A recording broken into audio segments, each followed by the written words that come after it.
Good morning student. आज का जो हमारा लेसन है वो +2 क्लास का लेसन नंबर 7 विजयनगर एक साम्राज्य की राजधानी। इस लेसन में हमने इससे पहले पढ़ा था कि जो विजयनगर साम्राज्य था ये वर्तमान में जो हमारा कर्नाटक राज्य है यहाँ पर विजयनगर साम्राज्य की लोकेशन थी और इसकी जो स्थापना थी वो दो भाइयों ने, हरिहर और बुक्काराय नामक दो भाइयों ने 1336 में की थी। आज हम इस लेसन के बारे में और विजयनगर साम्राज्य की राजधानी, जल प्रबंधन, सुरक्षा व्यवस्था तथा मार्गों की स्थिति, खेतों की किलेबंदी और शहर की आवास व्यवस्था के बारे में अध्ययन करेंगे। सबसे पहले साम्राज्य की राजधानी तथा उसके प्रदेश। जैसे कि हम जानते हैं कि विजयनगर साम्राज्य की जो राजधानी थी वो विजयनगर स्वयं था और इसके जो अवशेष प्राप्त हुए हैं उससे पता चलता है कि ये जो नगर था ये बड़ा व्यापक और विशाल नगर था और जैसे कि उस काल के समकालीन नगरों की जो विशेषताएं पाई जाती थी, विशाल महल पाए जाते थे, मंदिर पाए जाते थे, तो ये सारी चीजें विजयनगर साम्राज्य के जो अवशेष हैं उनसे हमें प्राप्त होती है। इसका जो अध्ययन है या जो हमें तथ्य जानकारियां प्राप्त होती है वो हमें उस काल में विजयनगर साम्राज्य की जो यात्रा करने वाले यात्री थे और मुख्य तौर पर जो विदेशी यात्री थे उनके द्वारा जो जानकारियां प्रदान की गई उससे हमें विजयनगर साम्राज्य की राजधानी के बारे में बहुत अधिक जानकारी प्राप्त होती है। इन विदेशी यात्रियों में जैसे निकोलो दी कांटी था, डुआर्टे बारबोसा था और निकोलो कांटी था, अब्दुल रज्जाक था। ये सारे जो विदेशी यात्री थे इन्होंने अलग अलग समय काल के दौरान विजयनगर साम्राज्य की जो राजधानी विजयनगर जो था उसकी यात्राएं की। इस नगर की स्थापत्य कला, भवन निर्माण कला, इस क्षेत्र में जल व्यवस्था, सुरक्षा व्यवस्था, सड़कों की व्यवस्था, शासन व्यवस्था, अलग अलग जो विशेषताएं होती हैं उन सारी चीजों का अध्ययन किया। अब जो डेमिको पेस था उसने विजयनगर साम्राज्य की राजधानी के बारे में लिखा कि जो विजयनगर साम्राज्य की राजधानी है ये एक विशाल नगर था।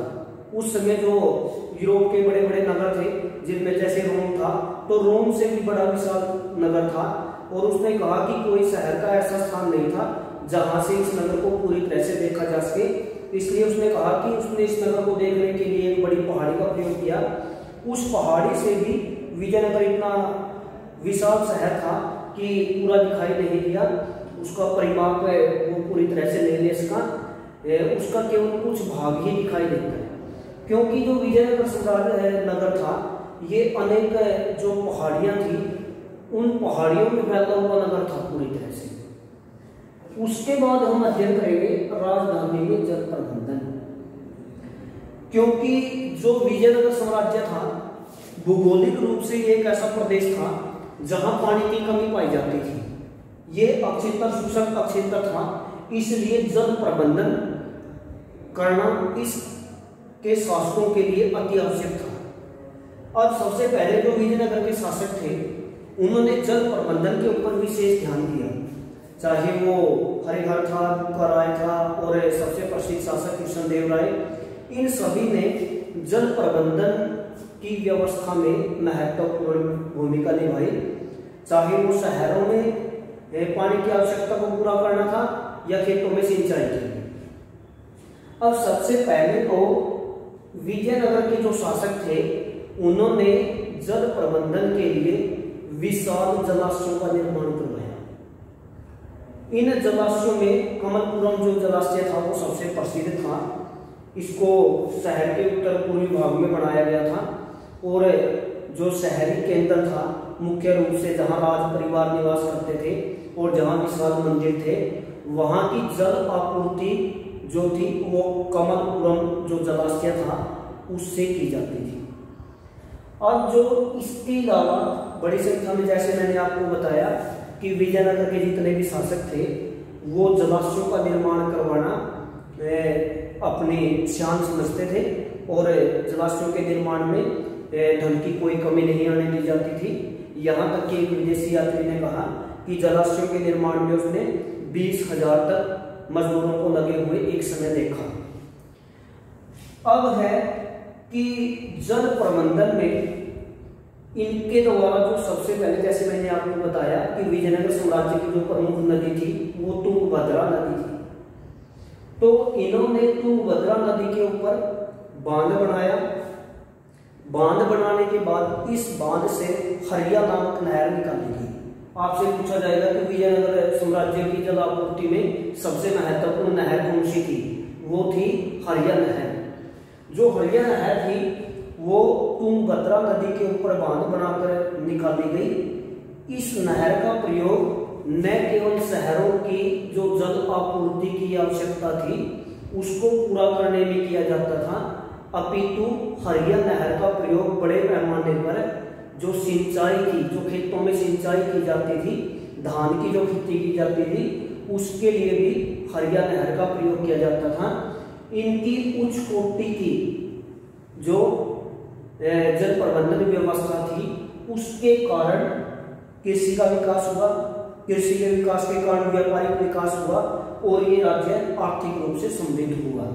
तो हम कह सकते हैं कि विजयनगर के जो शासक थे उन्होंने जो जल प्रबंधन के ऊपर ध्यान दिया उसने इस राज्य को मजबूत करने में महत्वपूर्ण भूमिका निभाई। उसके बाद हम पढ़ेंगे सुरक्षा व्यवस्था का मार्गों की स्थिति। अब जो विजयनगर के शासक थे, क्योंकि वो जानते थे ये छोटा सा हिंदू राज्य था, इसके चारों तरफ जो मुस्लिम रियासतें थी, चाहे वो गोलकुंडा था, बीदर था, अहमदनगर था, बीजापुर था, ये सभी मुस्लिम बहनी साम्राज्य था। ये सारी मुस्लिम रियासतें थी।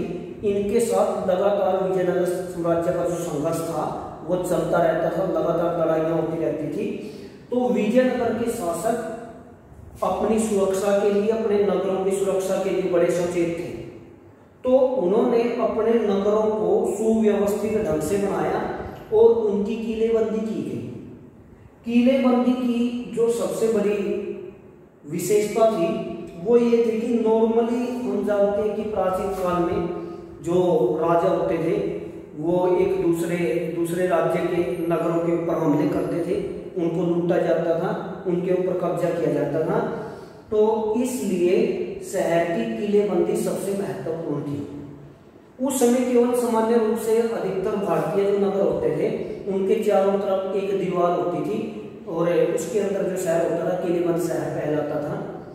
लेकिन विजयनगर के शासकों ने इससे आगे बढ़कर चीजों को किया। उन्होंने केवल एक दीवार नहीं बल्कि अपने नगरों के चारों तरफ 7 दीवारें निकाली। ये जो दीवारें होती थी ये अलग अलग डिस्टेंस पर होती थी और जैसे जैसे दीवारें आगे तक बढ़ती जाती थी, पहली दीवार होती थी, फिर उसके बाद दूसरी, तीसरी, 7 दीवारें होती थी। दीवारों की जो ऊंचाई थी वो बढ़ती रहती थी। इन दीवारों को बनाने में सामान्य तौर पर जो पत्थर थे उनका प्रयोग किया गया और पत्थरों को जोड़ने के लिए किसी प्रकार की जो सीमेंट थी, चूना था, इस प्रकार की या मिट्टी थी उसका प्रयोग नहीं किया गया, बल्कि पत्थरों को इस प्रकार से काटा जाता था ताकि वो एक दूसरे के साथ ज्वाइंट हो सके, जुड़ सके। और ये जो पत्थर होते थे ये लंबे समय तक टिके रहते थे। इसके साथ साथ जो विजयनगर साम्राज्य था इन्होंने जो सबसे उल्लेखनीय चीज की किलेबंदी में वो थी खेतों की किलेबंदी। क्योंकि उस समय जो शहरों की घेराबंदी की जाती थी, किसी भी राज्य की राजधानी की घेराबंदी की जाती थी और ये जो घेराबंदी होती थी एक दुश्मन सेना आके पूरे शहर को, क्योंकि शहर के अंदर वो प्रवेश नहीं कर सकते थे क्योंकि किला दीवार होती थी, तो वो क्या करते थे नॉर्मली उस शहर को महीनों तक घेर के बैठ जाते थे। और बाद में क्या होता था, शहर के अंदर जो खाने पीने की जो चीजें होती थी उनकी कमी हो जाती थी और मजबूर होकर जो अंदर शासक होता था उसको हार माननी पड़ती थी और अपने किले के गेटों को, दरवाजों को खोलना पड़ता था। लेकिन विजयनगर के जो शासक थे वो इस बात से भली भांति परिचित थे क्योंकि मैंने आपको बताया उनके दुश्मन बहुत ज्यादा थे। तो उन्होंने क्या किया, खेतों को भी किले के अंदर लिया ताकि यदि दुश्मन सेना के द्वारा उनको घेर लिया जाता है और ये घेरा कई महीनों तक चलता रहता है तो किले के अंदर किसी प्रकार की खाने पीने की चीजों की कोई कमी न हो, इसके अलावा किले के अंदर ही विशाल जलाशयों का निर्माण करवाया गया। इन जलाशयों में पाइपों के माध्यम से पानी जाता था, तो पानी की भी कोई कमी नहीं होती थी। जो किले की दूसरी तीसरी दीवार थी, वहीं से खेतों की जो घेराबंदी थी वो शुरू हो जाती थी, और इन खेतों में अक्सर फल उगाए जाते थे, धान की खेती की जाती थी पशुओं के चारे के लिए, ताकि मुसीबत के समय यहाँ पर किसी चीज की कमी न हो। तो विजयनगर के शासक जो थे, उन्होंने अपने शहरों को 7 किलाबंद दीवारों से, मतलब 7 अलग अलग दीवारों के माध्यम से किले बंद किया। इस प्रकार विजयनगर के जो नगर थे उनको जीतना या उनके ऊपर हमला करना किसी भी दुश्मन के लिए आसान नहीं था।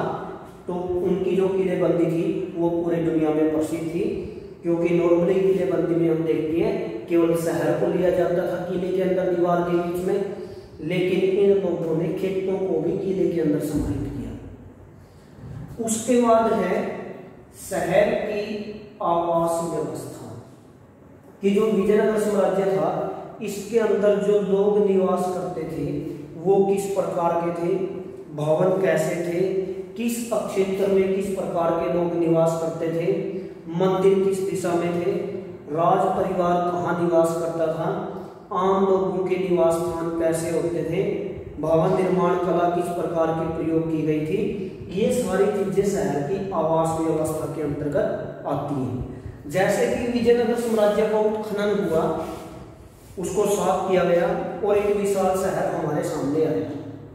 तो इस शहर की जो स्थापत्य कला थी वो, जैसे कि हमने बताया कि उस समय जो भारतीय स्थापत्य कला थी, भवन निर्माण कला थी, और जो मुस्लिम मुगल जो स्थापत्य कला थी, कहीं ना कहीं उन दोनों का मिश्रण इस नगर की स्थापत्य कला में देखने को मिलता है।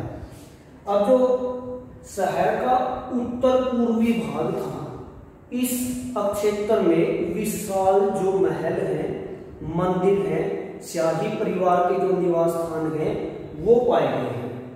और जो ये महल थे, इन महलों में उत्खनन के दौरान चीनी मिट्टी के बर्तन, महंगी चीजें या बहुत अच्छी प्रकार से सजावट की जो विलासिता की वस्तुएं हैं वो प्राप्त हुई हैं। इससे पता चलता है कि शहर के उत्तरी पूर्वी भाग में अमीर लोग निवास करते थे, जिनकी शासन व्यवस्था में, व्यापार में, वाणिज्य में महत्वपूर्ण भूमिका होती थी। इसके साथ साथ जो शहर था, इसमें जो आम लोग थे वो भी बड़ी संख्या में निवास करते थे। ये लोग कृषि, व्यापार, वाणिज्य या वस्तुओं के निर्माण में लगे होते थे।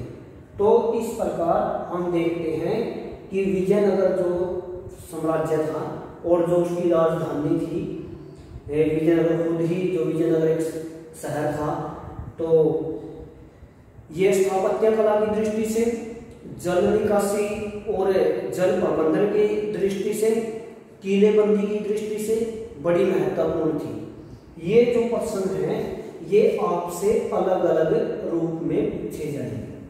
वो आपसे पूछा जा सकता है कि राजधानी, विजयनगर साम्राज्य की राजधानी की जल प्रबंधन व्यवस्था का वर्णन कीजिए। ये प्रश्न आपसे अलग से पूछा जाएगा।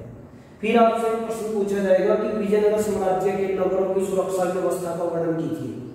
जैसे कि मैंने आपको बताया कि नगर जो थे वो 7 अलग अलग दीवारों में ऐसे घिरे होते थे, और इन लोगों ने सबसे इम्पोर्टेंट चीज क्या थी कि केवल नगर को ही नहीं बल्कि जो आसपास खेत होते थे उनको भी किले में शामिल किया, ताकि युद्ध के समय खाने पीने की कोई चीजें न हो। उसके बाद आपसे प्रश्न पूछा जा सकता है कि विजयनगर साम्राज्य के शहर की आवास व्यवस्था का वर्णन कीजिए। मैंने आपको बताया कि जो शहर का उत्तर पूर्वी भाग था वहां पर विशाल महल, मंदिर, शाही परिवार के निवास स्थान पाए गए हैं।